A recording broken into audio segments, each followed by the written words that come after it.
Bonjour Paul Pujol Bonjour Denis. et bonjour à tous. Alors on va tout de suite rentrer dans le vif du sujet. Nous sommes en contact. Toi tu es en France et nous sommes à Auroville, Inde du Sud. Et Auroville a été envisionné par Mère, la mère qui était la compagne de Sri Aurobindo. Et elle a Mhm, eu une sorte de vision qu'elle a appelée un rêve, et dans lequel elle disait que il devrait y avoir sur Terre un lieu que aucune nation, aucun peuple pourrait prétendre comme mien, comme m'appartenant, mais un lieu qui mhm, serait en réalité ouvert à toute personne de bonne volonté, euh, qui serait et où serait favorisée la connexion à des valeurs supérieures et en particulier une forme de connexion avec le divin, avec une forme, comment dire, plus englobante de l'humanité. Et donc cet endroit a mhm. vécu, a trouvé le jour ici. Mais la première question que j'aimerais te poser, Paul, c'est dans quelle mesure cet endroit pourrait être, selon toi, le monde entier, en réalité? Oui, oui, c'est une bonne question. Oui, je comprends tout à fait le rêve et l'impulsion que Mère a voulu donner. Euh, et je pense qu'il y a probablement d'autres endroits dans le monde également. Mais après, comme je crois comprendre qu'il s'agit de créer une ambiance spirituelle, une ambiance de recherche de ce que nous sommes profondément, en fait, il me semble, moi j'ai le sentiment que cette recherche ou cette exploration de la dimension spirituelle, en fait, elle peut se faire partout, Mhm. à Euroville évidemment, naturellement, mais également ailleurs. Et en fait, l'un n'empêche pas l'autre. Ce n'est pas parce qu'il y a un Euroville que ça empêche, et on peut le faire ailleurs. Et en fait, je crois que c'est assez sensé puisque la dimension spirituelle, évidemment, je ne suis pas sûr qu'elle soit localisée quelque part à un endroit particulier, ou on peut dire qu'elle est localisée partout. Il y a- C'est c'est à peu près la même chose, hein. Donc, développer une aspiration spirituelle, voire au-delà de l'esprit, chercher un plan créateur, si un être humain a cette passion, ou si des êtres humains ont cette passion, il se passera quelque chose de toute façon, si tu veux. Je- Ça se fera de manière naturelle si une véritable passion, une Mhm. soif, hein, une soif de chercher existe, eh bien ça va se faire. Et ça peut se faire à Euroville ou aux États-Unis, n'importe où. Alors, on peut dire que c'est un bon préambule et effectivement, c'est en train de se faire, c'est en train d'arriver partout dans le monde. Et ma question pour toi aujourd'hui, puisque ces entretiens sont quand même des entretiens qui ont une orientation pour nourrir cette quête, dans quelle mesure, Hmm. toi, cette passion t'habite et comment tu contribues Mhm. finalement toi, dans ta propre vie et autour de toi, à promouvoir et à faire en sorte qu'à la fois tu vives de cette quête et que cette quête soit partagée autour de toi. Alors, alors déjà, cette quête, personnellement, elle a plus de 45 ans, donc c'est un voyage qui a quelques années déjà. Et ce qui est important pour moi, c'est que le passé, là, puisque je parle de 45 ans, c'est que le voyage passé ne soit pas plus important que le voyage actuel. On on n'oublie pas ce qu'on a Mhm. expérimenté, ce qu'on a vécu, mais il faut que ce soit vivant et que ce soit vivant aujourd'hui, avec les gens que l'on connaît aujourd'hui. Donc moi, dans ce que j'essaye de faire, alors, donc il y a des différentes activités que je propose, hein, mais la plupart sont quand même basées sur le dialogue, c'est-à-dire une exploration commune, quand on se réunit à quelques personnes, une exploration commune en direct de l'esprit pour débusquer, on va dire, ces différents dysfonctionnements et pour que le groupe et chaque personne découvre elle-même, qu'elle ne dépende pas de, d'un leader ou d'un texte et tout ça, mais qu'elle-même se mette en mouvement et découvre les mécanismes de l'esprit. Donc ça, c'est par le dialogue. Après, je fais des conférences et des visioconférences. Mais après, donc dans les conférences, les visioconférences, il y a une présentation, naturellement. Mais après, il y a toujours ce dialogue, questions-réponses, qui, pour moi, est une exploration vivante pour essayer de prendre l'esprit en flagrant délit, de le voir sur le vif quand il est dans l'erreur ou pas, toi, d'avoir une vision. Alors, quand tu parles d'esprit, pour clarifier, là tu parles de cet outil qu'on appelle aussi le mental, hein, parce que Oui, faut l'intellect. préciser, ouais. OK. Mm. Alors, revenons à ces espaces de partage en présentiel, c'est-à-dire où les gens sont les uns avec les autres dans un groupe, où ça peut durer quelques heures ou même peut-être sans doute plusieurs jours, hein, plus au week-end.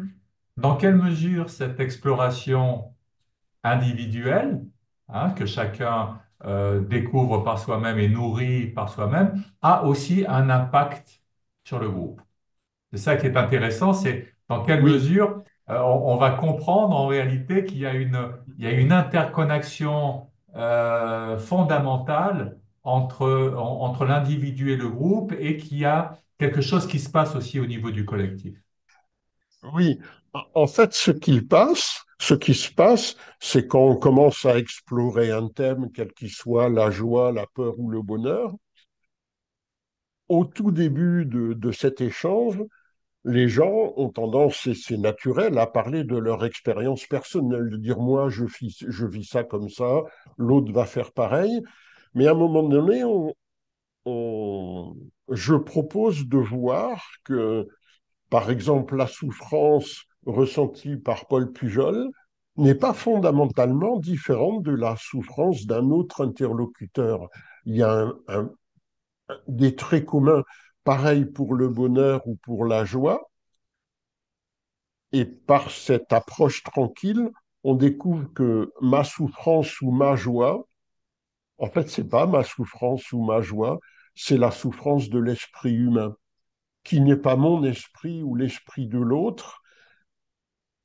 Et là, on sort un peu de la préoccupation de soi. Tu vois, on déborde de ce cadre et tout d'un coup, on étudie l'esprit humain, mais pas le tien ou le mien, on étudie les mécanismes de l'esprit humain. Voilà. Et il y a une relation très particulière, voilà, Alors, qui se fait. et donc, bon, j'imagine que c'est pas un état, en fait, que l'on obtient tout de suite dès la première heure, mais dans quelle mesure il y a quelque chose qui se construit aussi au niveau du groupe? Donc, il y a cette forme de désidentification à partir du moment où tu étudies des mécanismes qui sont semblables chez les uns et chez les autres, mais dans quelle mesure il y a aussi quelque chose qui se construit au niveau du groupe et qui peut être... alors, comment tu vas le décrire? C'est palpable, c'est une forme d'énergie, c'est Oui. une forme... Ah oui, oui, non, mais c'est très, très, très, tout le monde s'en rend compte, c'est très concret, très palpable, parce que si tu veux, en étudiant comme ça cet esprit qui n'est pas personnel, qui est l'esprit de l'humanité, au départ, on utilise des mots pour communiquer, c'est tout à fait normal, mais le but de ces échanges, c'est de dépasser les mots et en faire, en fait, d'avoir la vision des mécanismes de l'esprit. Et c'est un cercle tout à fait intéressant. Cette vision, on se rend compte aussi qu'elle n'est pas personnelle, de même que l'esprit n'est pas personnel, cette vision n'est pas personnelle, et à un moment donné, on se rend compte, c'est pas une personne qui voit, c'est le groupe qui voit. tu vois. Il y a tout un Alors, mouvement, il y a toute une ambiance, même l'air est différent, il y a une ah, atmosphère. Ouais. et alors, c'est intéressant. Donc, un groupe, en général, ce sont des groupes de combien de personnes? Une dizaine de personnes? C'est très, très varié.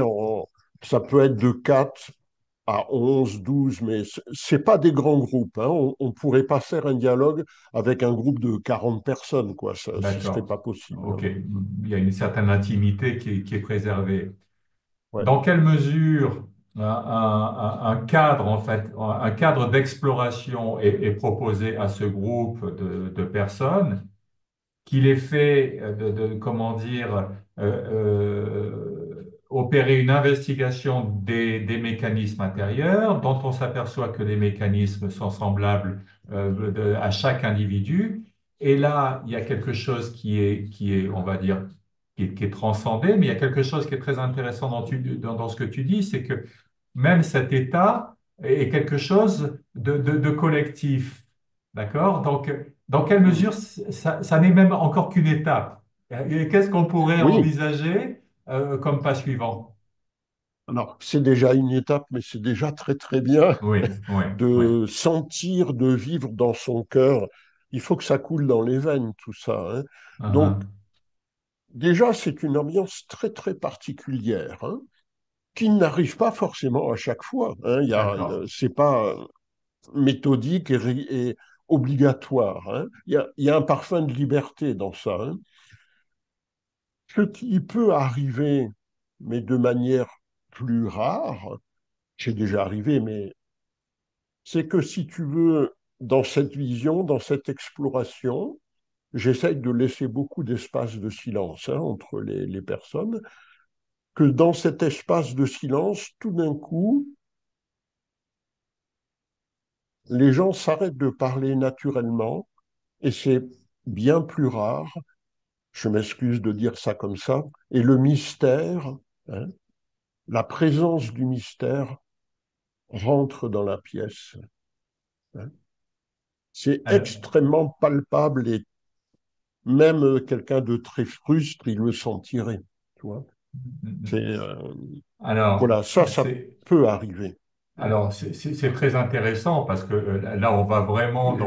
dans le vif du sujet. Et ce qui me vient aussi, c'est que on touche un petit peu aussi des phénomènes, comment dire, j'allais dire des phénomènes occultes dans le sens où on accède en fait à un champ vibratoire, un champ énergétique aussi qui se construit par la totalité des individus qui sont arrivés à la même conclusion. Ce qui m'intéresse, c'est maintenant, c'est de voir, en particulier dans des week-ends ou dans des rencontres qui durent plusieurs jours, dans quelle mesure ce champ peut être maintenu, hein, parce Alors qu'on là, on est en train d'explorer de nouvelles voies pour mm, l'humanité aussi. C'est-à-dire que, mm, imaginons qu'un groupe se réunisse, qu'au bout de quelques instants, quelques heures, il y ait cette forme de consensus énergétique qui se déroule. mm, Après, on ne peut pas rester là-dedans parce qu'il faut aussi aller manger ou aller non. se promener. Dans quelle mesure Mm, ça se nourrit, et ça continue à se construire même si on a dépassé le moment magique. mm. Oui, je vois ce que tu veux dire, mais il y a une difficulté là. Il me semble, hein, euh, ce moment magique, je garde ton terme, il est arrivé dans une certaine atmosphère, mais en fait, il n'est pas venu des personnes, il est venu d'ailleurs. C'est pas Ah, quelqu'un qui a provoqué ça, hein, pas du tout. C'est quelque chose qui arrive quand elle veut, et c'est quelque chose qui part quand elle veut. On ne peut pas envoyer de carton d'invitation. Mais je vais répondre à ta question. Qu'est-ce qui se passe après cette intensité, on va dire? Une intensité, c'est son propre, ne peut pas durer. Alors, parce que là, je répondais à ta question, qu'est-ce qu'il y a au-delà du dialogue, hein, je répondais à ça. Pour moi, ce qui est important, c'est que les personnes ont découvert l'acte de voir par eux-mêmes. l'acte d'avoir une vision pénétrante. C'est une action. Mhm. C'est cette action qui fait qu'on peut voir les dysfonctionnements de l'esprit. Et cette vision, si elle est très, très, très claire, en voyant le dysfonctionnement, dans un même temps, elle y met fin. La vision est une action. Donc, elle déconditionne l'esprit. Et pour moi, entre guillemets, moi, la vision pénétrante, c'est la clé, c'est la porte pour déconditionner et libérer l'esprit humain et pour naviguer dans une dimension spirituelle énorme dans laquelle, pour répondre vraiment, dans laquelle de temps en temps, il y a cette intensité du mystère qui est plus forte, mais avec le temps, en, en cultivant la sensibilité, on se rend compte que même si l'intensité est moins forte, en fait, ce mystère, il est quand même là. Tu vois ce que je veux dire? Le truc Mhm. intense, Mhm. tu vois, c'est un piège, chercher l'intensité. Tu vois. Oui, oui, alors je comprends bien. Il y a deux choses dans ce que tu dis, et puis on va essayer de peut-être de les distinguer si c'est possible pour les suivre aussi chacune l'une après l'autre. C'est que si je comprends bien, lorsque dans un groupe, et même comment dire, sans atteindre cette intensité, il y a quand même des petites fulgurances, on va dire. Il y a des Oui. choses qui sont comment dire, saisies hein, par les individus. Donc, il doit quand même y avoir un avant et un après chez les personnes, dans le sens où quand tu touches de la conscience quelque chose, il y a une partie Mhm. en toi qui peut plus faire comme si elle l'avait pas vu quelque part, non? Il y a une forme d'avant et après. Qu'est-ce que tu en penses? Et, eh bien, je pense que c'est très personnel et ça dépend de chaque personne. Tu vois, parce que, bon, voilà, depuis toutes ces années, disons, je fais des activités depuis 20 ans, hein. Hmm. Et donc, sur ces années, j'ai quand même vu une certaine quantité de personnes. Et en fait, pour répondre de manière tout à fait honnête à ta question, en fait, je ne sais pas. Et c'est pas pour éluder le sujet. En fait, pendant quelque temps, je me posais la question, en gros, avec des guillemets, du résultat de tout ça, hein, avec des guillemets, résultat. Mais en fait, j'ai le sentiment que c'est peut-être pas la question valable. Ce qui compte, c'est faire ce. Si on pense que quelque chose est important, on le fait, on donne toute son énergie, on donne sa vie, on met tout ce qu'on peut dans cela, on le partage, on le crie sur les toits du monde, comme on dit, hein. Et après, ce qu'en font les autres, eh bien, en fait, à part les amis qu'on peut voir tous les jours, mais les personnes qu'on voit une ou deux fois, en fait, on ne sait pas vraiment. C'est comme quand tu écris un livre, quand il est publié, en fait, tu as offert au monde quelque chose et le monde, il en fait ce qu'il veut. Tu vois. Alors, certaines personnes peuvent être touchées, bouleversées. Certaines personnes ont pu avoir ces visions et la graine, elle n'est pas tombée dans une terre fertile. Et, et il y a tous les cas de figure, je pense. Oui, oui, oui, oui. Oui. Je comprends ce que tu veux dire. Il y a aussi un environnement ou des circonstances qui sont plus favorables, on va dire, à l'émergence de quelque chose. J'aime bien cette image de Mhm. graine. La graine, bon, elle a besoin aussi de tout un tas de paramètres pour se développer. On va revenir au deuxième aspect qui me semblait intéressant, c'est que ce genre de conversations, elles sont aussi destinées à essayer de créer comment dire, ce rêve de mer d'un endroit en fait qui appartiendrait à personne et que personne ne pourrait revendiquer comme soi et où il y aurait une autre attente et d'autres particularités de contact, un endroit qui serait moins moins égoïste, hein, qui viendrait plus d'un endroit du cœur. Est-ce que ce genre de démarche, ce genre d'activité que tu proposes, est-ce que ça pourrait pas aussi être une manière finalement d'essayer de tirer un petit peu l'humanité vers un autre lieu où finalement, s'il y a de plus en plus de gens qui sont capables de comprendre ses propres mécanismes, ben, il y a petit à petit, il y a quelque chose qui va se passer au niveau du monde, non? Qu'en penses-tu? Oui, non, mais je pense que ça paraît logique, ça paraît à peu près certain ce que tu dis. En fait, ce qu'on fait dans ces activités, c'est dire aux gens quelque chose de merveilleux existe, quelque chose de tout à fait formidable existe. Allez-y, allez voir cet univers spirituel.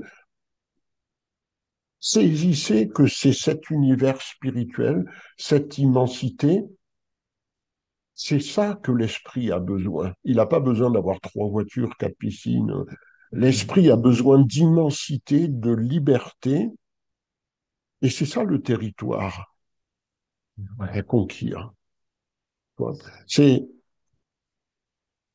mais toi, je pense qu'en fait, quand c'est authentique, on a dépassé le cadre de l'esprit humain, on est dans l'esprit, entre guillemets, qui n'est pas humain, et cet esprit, en fait, il se parle à lui-même. C'est comme si on considère qu'il y a un seul esprit, qui n'est pas l'esprit humain, quand la lumière s'allume dans cet esprit, l'ensemble de l'esprit peut devenir sensible à cette lumière. Tout le monde peut être Mhm. sensible à ça. Mais je crois, au fil de l'histoire de l'humanité, il y a toujours eu des gens. Il y a toujours eu un Bouddha, un Jésus. La lumière a toujours été là, si tu veux. Après, est-ce qu'on est sensible? Est-ce qu'on la regarde ou pas? En fait, l'important, c'est que la lumière soit là. ouais. Alors, le message que tu partages dans tes activités et puis et autour de toi, et le message suivant que tu as résumé, c'est si l'humanité, si les gens pouvaient avoir ne serait-ce qu'un, et Sri Aurobindo en parle, il y a vraiment une cotation très intéressante aussi, si les gens pouvaient ne serait-ce qu'avoir une petite idée de la merveille en fait qui se passe, et tu parles de mystère, est-ce que sans rentrer dans le sensationnalisme, mais est-ce que tu pourrais étayer cette conversation de quelques moments qui se sont aussi présentés à toi où il y a eu vraiment quelque chose que tu dis, OK, là je touche du doigt quelque chose et qui a aussi contribué à vouloir que ce que tu le partages et que tu le... Oui, oui, il y en a beaucoup, mais comment, si tu veux, voilà, ça, je pense que ça peut parler aux gens. Euh, Alors, je cherche dans ma mémoire, là, c'est un témoignage, donc Hum, c'est hum, un hum, truc de mémoire, hein. Il y a de nombreuses années, euh, alors je contextualise, il y a de nombreuses années, donc tu le sais, je m'intéresse beaucoup à Krishnamurti, mais à cette époque, c'était quand même un peu dans la genèse, dans le début de tout ça. Je lisais aussi pas mal Castaneda, c'est hein, hum, le, hum, voilà. Donc il y avait ces 2 auteurs, et donc Castaneda, le chaman, indiquait à son disciple, qui était un Américain, qu'il y avait une possibilité c'est un peu étrange, je trouvais ça très étrange, je vais prendre le contrôle des rêves. Tu vois, il avait toute une méthode. Alors ça avait dû me marquer quelque peu, je- mais dans mon inconscient, et donc, je fais le lien maintenant avec le rêve. Je devais parler de Castaneda pour expliquer ça. Et donc, mais c'était vraiment il y a longtemps, hein. Donc, je rêve comme tout le monde rêve, hein. Et à un moment donné, dans le rêve, il y a une question qui vient dans l'esprit qui dit, tu dis que tu rêves, tu penses que tu rêves, mais est-ce que c'est vrai? Est-ce que ce rêve existe vraiment ou est-ce que c'est une, une pure illusion? Et là, sort de mon inconscient la référence à Castaneda. Castaneda, il disait à son disciple, pour prendre conscience du rêve, ben, au départ, ce qu'on a toujours avec soi, c'est le corps. Donc, tu regardes tes mains. Tu vois, c'est un truc concret, un acte concret. Et donc, dans son optique à eux, tu prends le contrôle du rêve. Ça avait dû me marquer. Alors, quand vient la question, mais non, le rêve, c'est pas vrai, tu délires, ça n'existe pas. Tu es en plein délire, il n'y a pas de rêve, tout ça n'est qu'une illusion. Mais comment le savoir? Donc la question fait la réponse, ben regarde tes mains, influencé naturellement par Castaneda. Et donc dans le rêve, je mets les mains devant mon regard, devant mes yeux, je regarde, et puis de manière assez rapide quand même, je dis, ben oui, c'est des mains, les mains sont là, voilà, je comprends même pas qu'on puisse se poser la question, voilà, oui, c'est des mains. Et il y a une espèce de question-réponse comme ça, et il y a une réponse qui arrive, non, non, mais t'as répondu, mais super vite. Tu n'as pas vraiment regardé tes mains. Tu as regardé, tu as fait la conclusion, oui, il y a des mains. Tout ça Mais dans le rêve, hein. voilà, tout ça dans le rêve. Et donc, non, non, mais tu as répondu trop vite. Tu n'as pas vraiment regardé. Bon, ouais, ok, d'accord, peut-être, jamais, c'est possible. Toi, un espèce de dialogue Ouais, ouais, ouais, ouais. un peu surréaliste. Donc, ok, bah, je regarde de nouveau mes mains, ok, pas de souci. Donc là, on remplace les mains, on les regarde, et on regarde un peu plus longtemps, un peu plus attentivement. Et effectivement, on ne voit pas tout à fait la même chose et on dit, ben non, en fait, c'est vrai, c'est exact, c'est pas tout à fait des mains, c'est pas des mains, en fait, c'est de la lumière, c'est pas des mains, c'est de la lumière. Alors, toujours le dialogue continue, mais ça va pas être trop long, hein, t'inquiète pas. Donc, le dialogue, ah oui, donc c'est des lumières, ok, c'est pas des mains, c'est bien, donc tu as vu quelque chose, mais je trouve que tu as répondu assez vite, je trouve, tu pourrais être plus tranquille, plus ah bon, ok, tu as une espèce de dialogue comme ça, bon, bon, ok, dans le style, ça abuse quand même, bon, d'accord, ok. Alors on regarde de nouveau, et c'est là que tout se passe en quelques secondes, on regarde de nouveau, là, ces soi-disant lumières, et là, tout d'un coup, on dit non, il n'y a pas de lumière en fait, il n'y a rien, et en 2 secondes, le rêve s'est arrêté, le dormeur a disparu, et la totalité de l'immensité était là. En, en un rien de temps. Cet immense silence énorme, le rêve a fini dans ça avec une conscience totale de cet autre. Voilà. Voilà. De cet autre que je n'ai même pas envie de mettre un mot dessus, tu vois. Mais Voilà, ça c'est une alors, expérience. c'est intéressant comme expérience, mais ça se passait dans un rêve.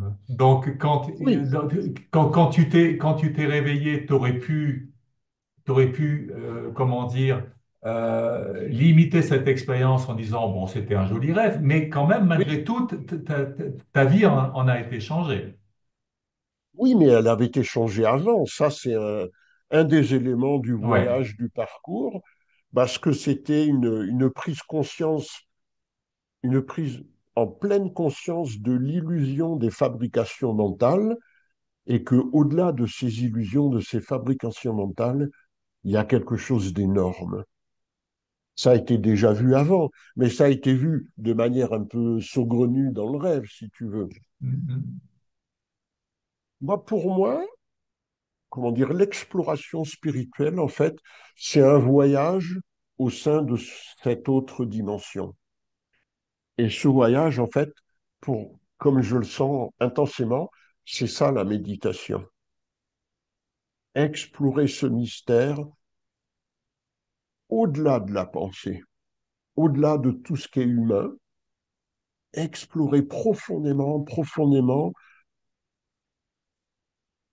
Et comme ce mystère, c'est l'infini, on ne peut jamais arriver. Le voyage n'a pas de fin. On, on explore constamment et on apprend constamment. Et ce qu'on apprend, on n'en fait pas un savoir académique. Mhm. Ça reste une vision, plus qu'un savoir. Après, on peut en parler, c'est pas un souci, mais la vision doit rester une vision. Il n'est pas forcément nécessaire de faire un concept, quoi, une nouvelle théorie, une nouvelle métaphysique. C'est la vision, c'est la méditation sans méditant, hein, qui compte. Alors, on arrive aussi à un endroit qui est intéressant, c'est comment cette passion est devenue aussi une pratique. C'est-à-dire, à un moment donné, un individu, euh, comment dire, a accès quel que soit le moyen, au mystère, et dans Mhm. quelle mesure cet accès le marque d'une manière tellement forte que Mhm. sa vie quotidienne de chaque instant devient une pratique. Oui. Mhm. Et qu'en est-il de ta vie? Comment tu pratiques? Comment tu es en fait dans ton quotidien? Je dirais comment je vis, parce que pour moi, c'est pas une pratique, c'est la vie. Mm, La discipline, entre guillemets, hein, c'est une discipline libre, mais il y a des mots contradictoires. La discipline libre que j'essaye de faire depuis le début, c'est que ce voyage reste très sensible, reste vraiment un élément de découverte, de perception. Il ne se fige, ne s'arrête jamais nulle part. Que ce soit un mouvement permanent et une exploration, parce que dans le mystère, entre guillemets, il y a beaucoup de mystères avec un S, il y a énormément de choses à, non pas à comprendre, mais à sentir, à saisir. Euh, tu vois, par exemple, voilà, l'expérience. On a des expériences spirituelles, voilà, c'est indéniable. Mais comme toute expérience, elle va finir, hein. Alors, qu'est-ce qu'on fait d'une mémoire d'expérience? Comme là, je t'ai raconté une mémoire de rêve. Qu'est-ce qu'on fait d'une mémoire d'expérience? Soit on arrête, on y est attaché, donc on n'arrête pas de radoter, de répéter la même expérience, de raconter à tout le monde ce qu'on a vu. Et cette expérience qui, au départ, était un facteur libérateur, hein, on sort de soi, devient une mémoire et on est en train de raconter la mémoire d'un sourire, mais on sourit plus, tu vois. de la, Et, et on la et galvaude. voilà, et on est piégé. Et donc, il faut rester libre, il faut pas être libre un jour de sa vie. Tous les jours de sa vie, il faut devenir libre, pratiquement. Tu vois ce que je veux dire? Il faut que ce soit un souffle. Cette exploration n'a rien à voir avec le temps. Ça, c'est très important. C'est pas une exploration où on accumule des connaissances. Tu vois, voilà, j'ai compris ça, après je vais comprendre ça, maintenant je comprends ça. On accumule des informations, c'est pas du tout ça.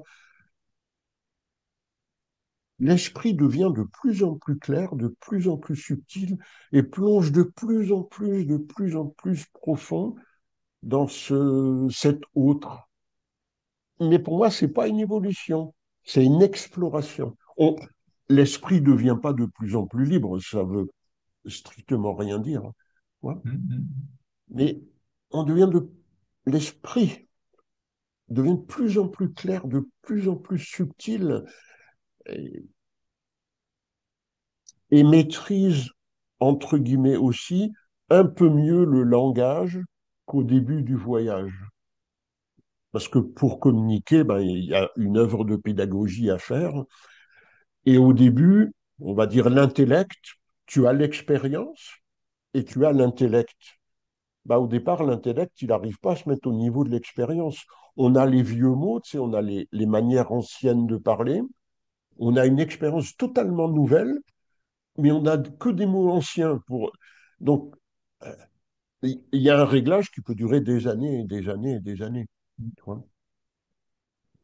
Alors, c'est Alors, sur le plan pratique, cette exploration, cette,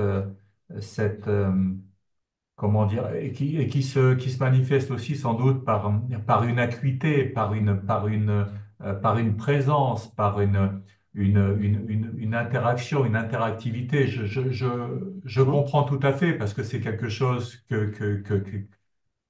comment dire, qui m'habite aussi quelque part, mais j'ai envie d'aller d'aborder un petit peu le côté hmm, pratique, si tu veux, de ton existence, c'est-à-dire dans hmm. quelle mesure à travers cette exploration et par cette exploration, comme un bénéfice ou comme une conséquence, dans quelle mesure ta personnalité de Paul Pujol aussi change? Dans quelle mesure, Ouais.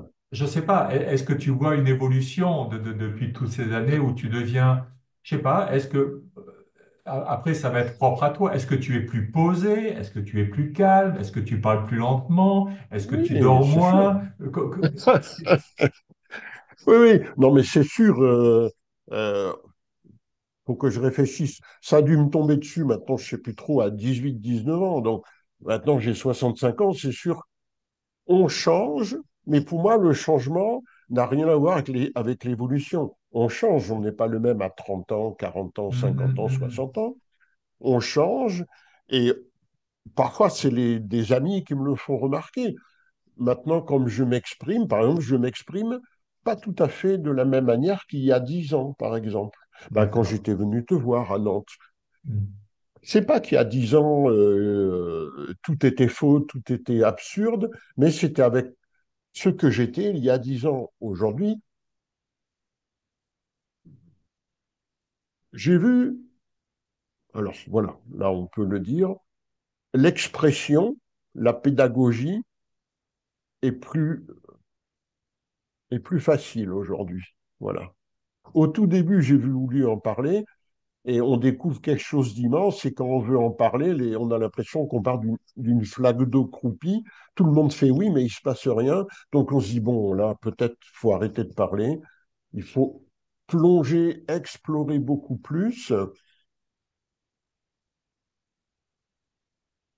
Mais il y a des phases dans la vie. Il y a des phases. Regarde, moi, j'ai eu la chance d'avoir un héritage à un moment donné. Et donc, j'ai pu démissionner j'étais salarié avant, donc j'ai pu démissionner de mon travail pour faire tout ce que je fais maintenant. Et la vie a fait un clin d'œil. Quand j'ai eu mon directeur qui était dans le sud de la France, c'était difficile d'avoir un rendez-vous. Il m'a donné rendez-vous à une date, et cette date, c'était la date de mon anniversaire des 50 ans. Donc, tu vois, à 50 ans, un peu le milieu de la vie. Mais ça, c'est une, une conséquence de toute cette exploration. Hein, il y a des choses qui se passent, mais c'est sûr. Mais de toute façon, moi, tout s'est presque fait au début. Hein, avant que cette chose arrive, j'étais comme tout le monde, je mangeais de la viande, je buvais de l'alcool, j'étais étudiant en beaux-arts, je n'avais conscience de rien. Hein, voilà. Et en quelques mois, tout s'est arrêté. J'ai arrêté de fumer, j'ai arrêté de boire de l'alcool, je suis devenu végétarien, mais ça s'est fait tout seul.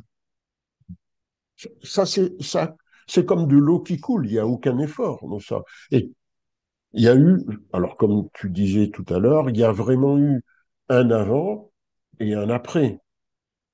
Et les proches sont sidérés, voire apeurés d'une telle transformation.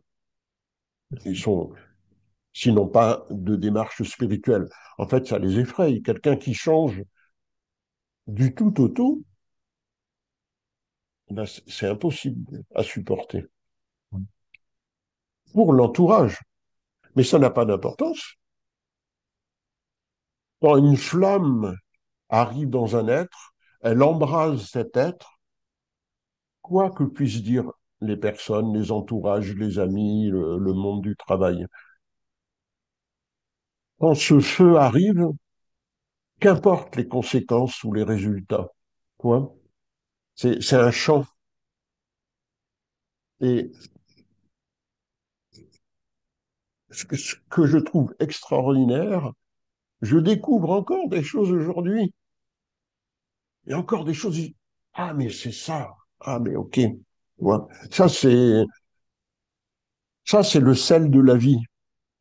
Si on a l'impression qu'on a tout compris, qu'on va plus rien découvrir, mais c'est une catastrophe. Alors, c'est là où je voulais aussi en venir un petit peu, c'est dans quelle mesure cette joie, cette curiosité, cet émerveillement est quelque chose qui reste intact ou qui grandit ou Oui. c'est... Je me suis posé cette question. Enfin, on me l'a posée, et donc j'ai dû me la poser parce que quelqu'un m'a dit, bon, ouais, tu fais depuis tant d'années, mais est-ce que c'est toujours là? Est-ce que ça part parfois? Est-ce que ça revient? Enfin, qu'est-ce que tu fais avec toutes ces années qui passent? Et j'avoue que je m'étais pas posé la question. Et donc, c'est bien de dialoguer, toi, avec des personnes. Je dis, ah bon, ouais, c'est vrai. Alors, qu'est-ce qui se passe, en fait? Et bah, ce que tu as un peu, alors, voilà, par rapport à Krishnamurti, lui, il a cette proposition disant, voilà, quand on est libéré, quand on est déconditionné, chaque jour, on voit le soleil comme un soleil nouveau. Chaque matin est un nouveau matin et on est émerveillé, voilà.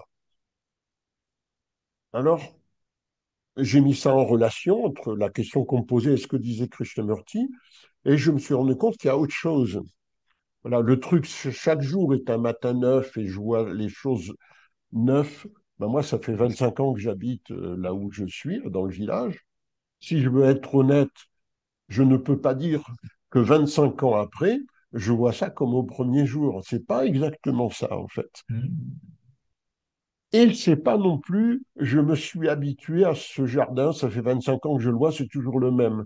Toi, c'est pas neuf et c'est pas ancien. En fait, il y a autre chose. Il y a une approche qui n'est ni vieille ni nouvelle, qui est Et, atemporelle. et, Et et, et c'est c'est ça, hmm. voilà. Tu vois. Et c'est C'est ni intéressant neuf parce que... ni ancien. Oui, parce que comme bon, t'es un spécialiste de Krishnamurti, et puis d'autres personnes, en fait, ont aussi leur propre enseignement ou leur propre... On se sent proche hein, Hmm. d'un enseignement ou d'un maître. On a chacun. Et c'est amusant Oui. parce que tu pourrais dire, oui, c'est quand je ressentirai ce que Krishnamurti a pu Ah. décrire, en fait, que je serai arrivé, en fait, là où je dois aller. Et ce qui est intéressant dans ce que tu dis, c'est que tu prends acte de ton unicité et du fait que tu sois absolument unique dans ce divin qui est en toi pour l'exprimer de ta propre manière. C'est-à-dire, il n'est pas question de caler forcément sur Krishnamurti ou sur Sri Aurobindo, mais il est question de Ah vivre non, à travers notre prisme, en fait, c'est sûr. On doit pas être une personne de seconde main qui imite quelqu'un. Hein, comme voilà, je suis adepte du Bouddha, alors de suite je mets un lotus, mais c'est pas suffisant. On fait pas du copier-coller, on n'a pas à faire du copier-coller. Quoi.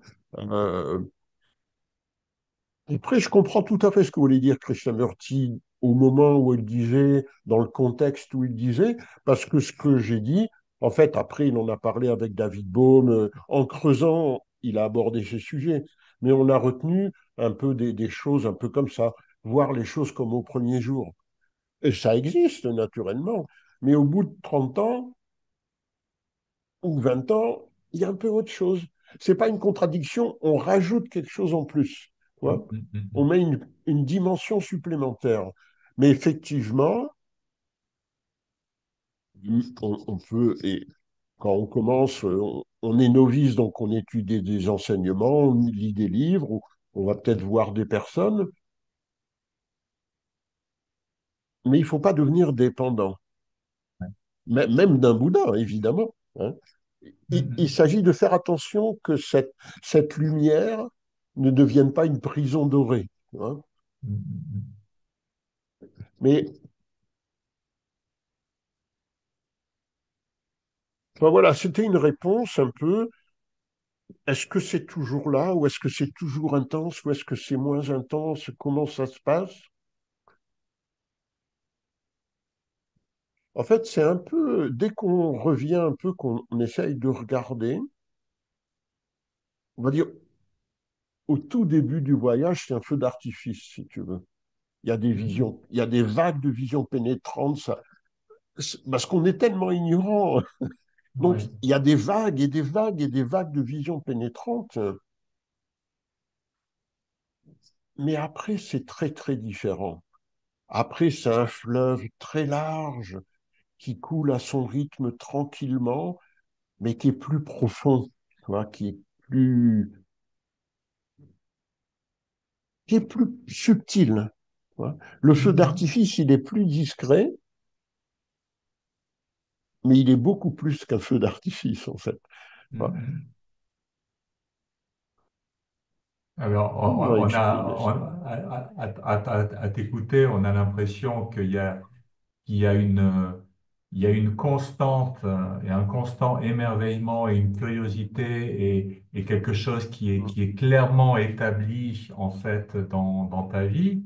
Mais qu'en est-il de l'humanité? Il y a cette, il y a cette, il y a cette- est-ce que c'est, bon, d'abord, est-ce que c'est une dichotomie ou est-ce que cette humanité finalement, elle est très bien ou euh, est-ce que c'est quelque chose qui te préoccupe ou le Mais fait de... c'est le, mais c'est le tout début. Pourquoi est-ce qu'on... Enfin, alors, personnellement, voilà. Personnellement, pourquoi est-ce qu'on bascule dans la dimension spirituelle et qu'on se dit, c'est impossible, l'homme doit sortir du conditionnement? Pourquoi ce défi? Parce que tout d'un coup, on perçoit que ma souffrance, on souffre, hein, l'être humain souffre, que ma souffrance, tous les êtres humains la vivent aussi. Hein. L'humanité est dans un bain de souffrance et depuis tellement longtemps. Mm, mm, mm. Et tout d'un coup, quand on prend conscience qu'il n'y a aucun Dieu malin ou sadique qui nous condamne à ça, mais que c'est nous, par nos dysfonctionnements, qui créons cette souffrance qui fait des guerres, qui fait de la misère, qui fait... On ne peut pas tolérer cette souffrance.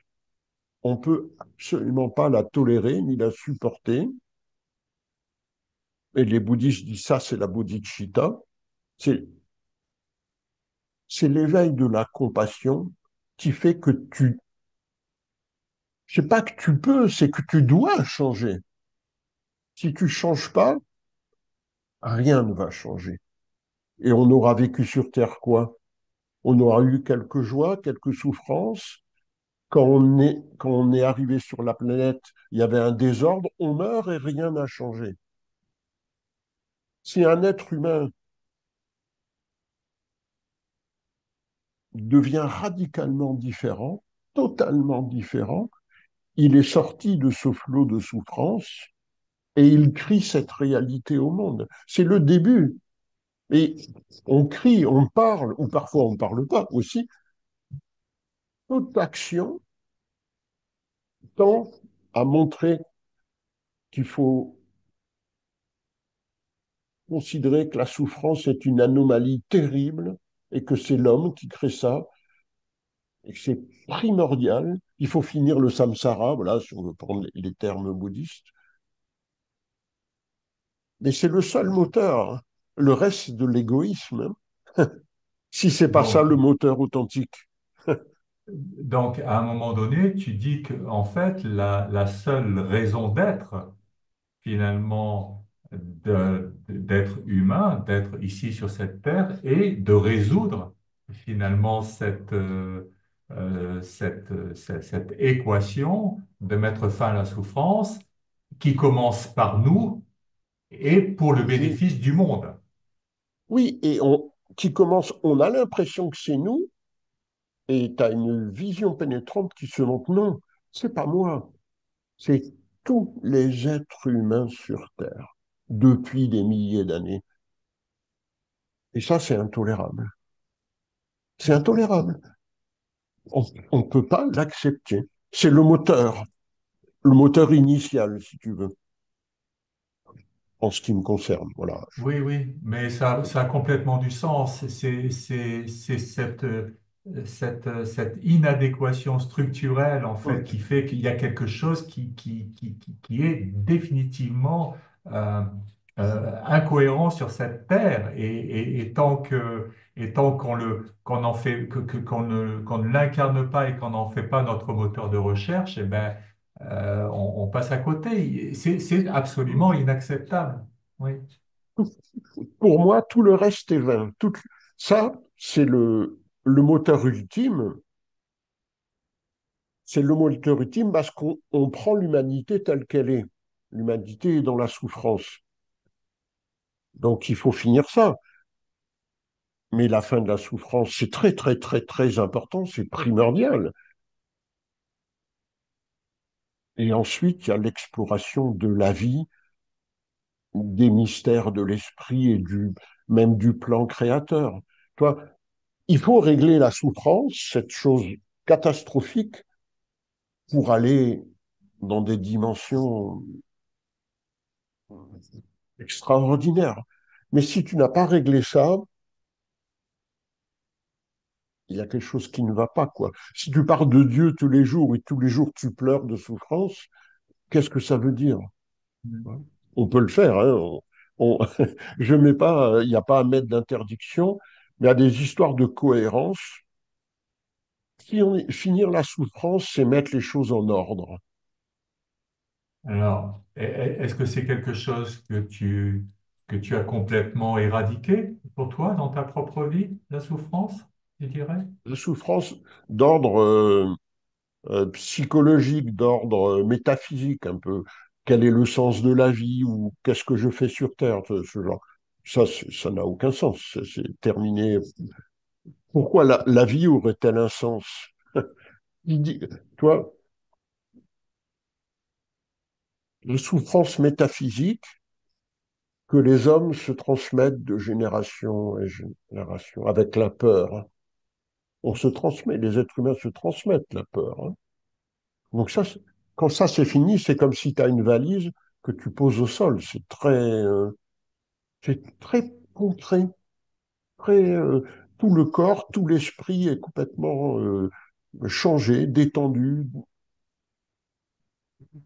C'est la fin de la peur, la fin de la souffrance, c'est la fin de la peur psychologique, Mhm. naturellement.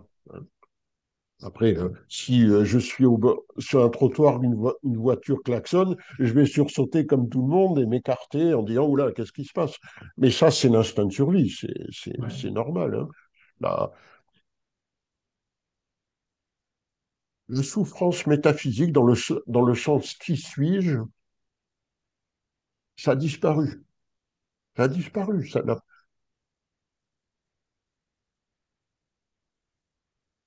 Ce n'est plus la question.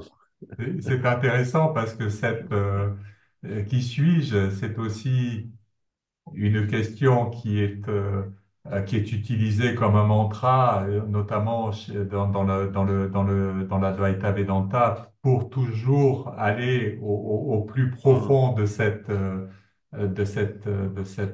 quête, pour savoir qu'il y a Oui, quelque oui. chose qui disparaît aussi. Mais alors, Oui, et tu dis qu'il y a quelque chose qui disparaît, et dans ce qui disparaît, le qui suis-je disparaît avec. ouais. Et c'est une bonne question pour commencer, il faut investiguer. Mhm. Parce que, tu vois, là, on pourrait dire, il y a deux, on peut dire naturellement, il y a deux personnes qui discutent, même si c'est à travers Zoom, mais on est en relation, on discute. Par contre, il n'est pas du tout certain qu'il y ait deux esprits. Il y a peut-être quelque chose de plus intéressant que cette division, que cette séparation. Il y a peut-être. Oui, oui.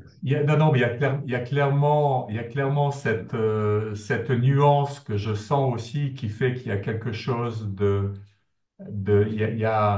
il y a un socle, enfin, on pourrait parler de méta, en fait, qui est au-dessus de nous, qui nous réunit, et il y a ces deux personnalités qui échangent aussi. Je Oui. vois absolument tout ce que tu veux dire. Mm, Euh, mm. comment tu vois comment tu vois la suite pour toi? Est-ce que c'est quelque chose auquel tu penses jamais ou est-ce que tu penses que cette curiosité, cet émerveillement va encore, ou c'est quelque chose maintenant qui suit son cours? Bonne question. Je me pose pas souvent, mais Tu- j'entends, donc Mhm. je reçois la question.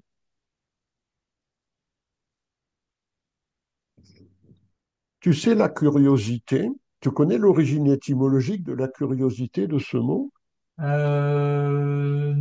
Non, non, C'est lié au mot cure, donc se soigner, hein, faire une d'accord, cure, hein, tout ça.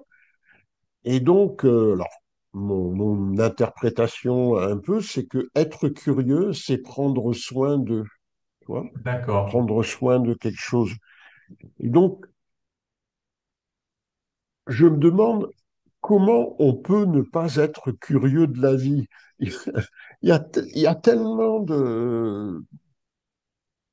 de choses tout à fait surprenantes dans l'univers, dans le cosmos ou dans la science, ce qu'elle découvre au niveau de la biologie, des gènes. Il y a tellement de choses nouvelles, hein, des découvertes qui apparaissent que comment peut-on ne pas être curieux? Ça, moi, je suis très surpris que les gens soient un peu apathiques, un peu endormis. Ouais, Ça m'étonne, voilà. Euh, Après, je pense pas vraiment à l'avenir pour se dire,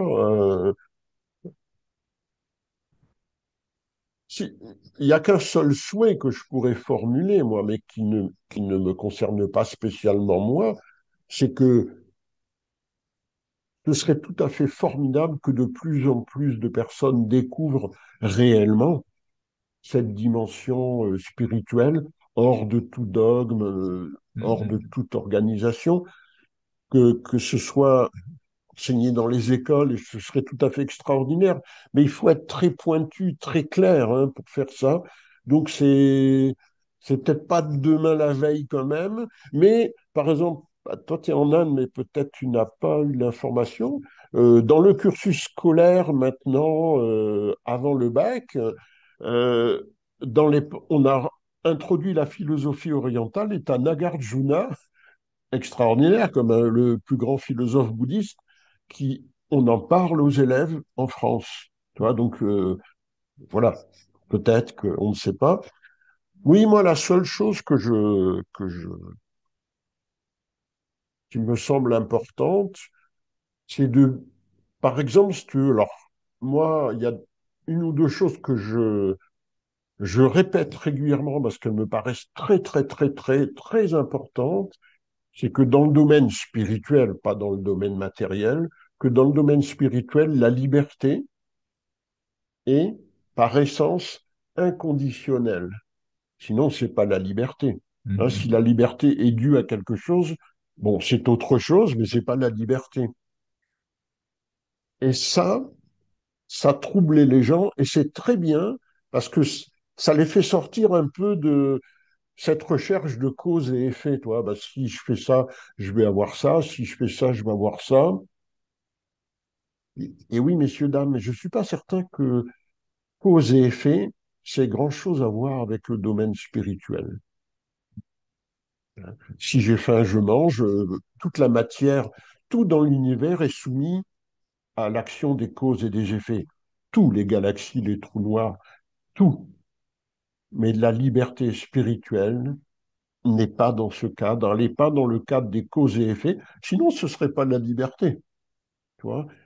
Et ça, je le fais volontairement parce que je sais que ça crée un, un petit remue-ménage et c'est volontaire. C'est pour dire que la liberté, elle, elle n'est due à rien. Et ça crée un trouble, mais c'est très, très important. Après, on peut méditer, faire du yoga. Il y aura les qualités apportées par ces exercices, mais c'est pas la liberté spirituelle.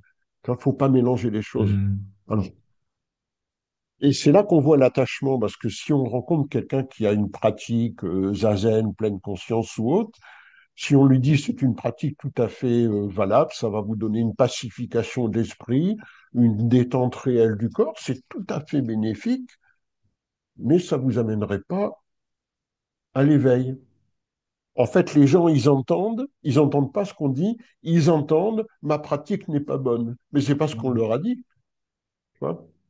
C'est très important, je pense, ce concept de liberté spirituelle, pour moi, fait revenir en fait, encore une fois, sur cette unicité, c'est-à-dire qu'on a le devoir de prendre acte et de prendre en compte de cet individu, de cette personnalité que nous sommes avec tous ces aspects pour Mhm. exprimer Dieu à travers nous. Et cette expression ne peut être qu'unique, puisque on est unique.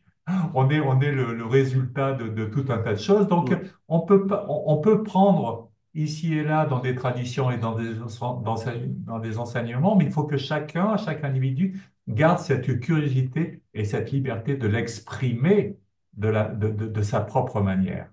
Et Oui, oui, ça reste une école de liberté, il faut toujours rappeler ça. Si la démarche spirituelle, c'est pas une école de liberté, ben c'est rien du tout. Enfin, c'est pas une école de dévotion, une école de. euh, Mais toi, l'unicité, si je peux me permettre, on peut peut-être dire, euh, creuser un petit peu euh, naturellement que Paul Bujol n'est pas Denis, tu as une intégrité corporelle, j'ai une intégrité corporelle. Ma psyché n'est pas ta psyché parce qu'on n'a pas les mêmes souvenirs, on n'a pas les mêmes expériences. Ça, c'est OK. Le mental, il peut pas y avoir deux mentales ou deux corps identiques. C'est bien qu'il y ait des ressemblances, naturellement, mais il n'y a pas deux choses identiques.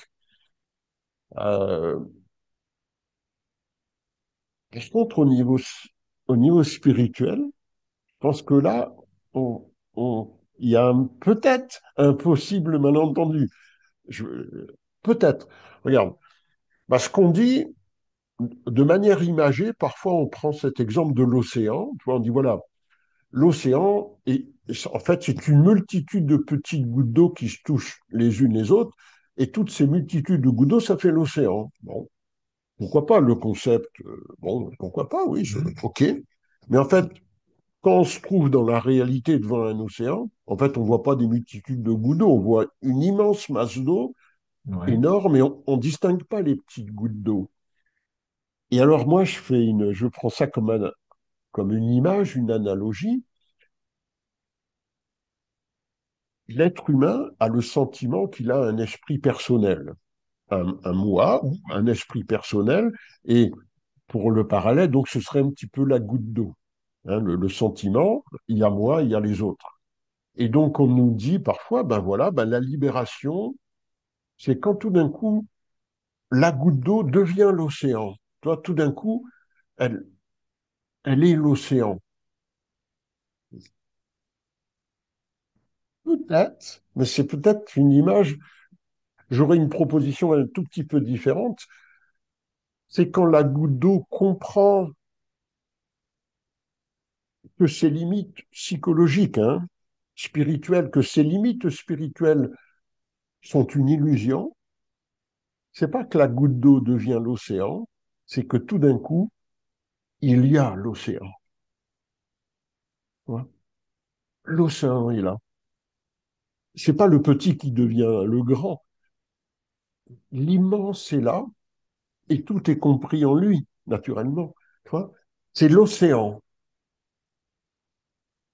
qui est Donc, présence. Hein. c'est plus la fin de quelque chose que la découverte d'un nouveau truc, on pourrait dire. Ben, c'est la fin de l'illusion. Ouais, Ah, si, c'est là. On découvre quelque chose, mais cette chose, elle existe. C'est le non-né. ouais. Elle n'a pas attendu que j'arrive pour.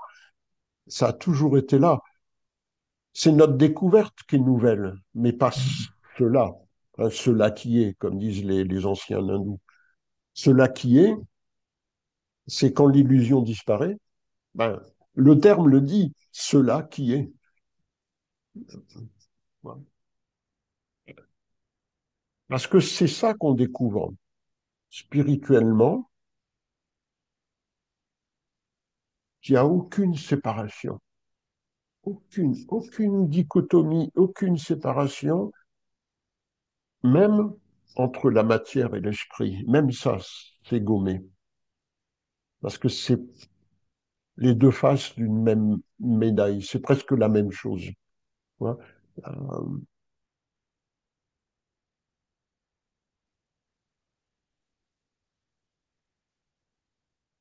Et à part ça, l'expression ou la manifestation, elle est, elle est différente. Ce que dit Denis ou ce que dit Paul ou ce que dit un autre, je ne suis pas Denis, donc ce sera l'expression de Paul Pujol. L'expression, la manifestation, elle est unique et originale. Tu vois, il n'y a pas deux personnes pareilles. Mais spirituellement, j'aurais tendance à dire, il y a un esprit énorme. Et cet esprit, c'est l'esprit de l'univers, et son corps, c'est l'univers. Tu vois ce que je veux dire. Mais c'est pas la fin de la quête, parce que qu'est-ce qui fait tout ça? Qu'est-ce qui crée ça? Mhm. Qu'est-ce qu'est-ce qu'il y a? Qu'est-ce qui fait que ça existe? C'est ça le. Et là, en fait, on ouvre la brèche sur le mystère. Et cette curiosité ne sera jamais pleinement satisfaite puisqu'elle s'ouvre, elle s'ouvre tout le temps en permanence. Alors, on va mettre les liens concernant Oui, aussi tout ton travail, toutes tes activités en ouais, ouais. dessous. Merci. Ouais. Et puis j'invite aussi nos auditeurs à te contacter éventuellement pour échanger avec toi. Mais je te remercie beaucoup, Paul, Ouais, pour cette ouais, bah, belle conversation. Et merci à toi. je te dis à bientôt alors.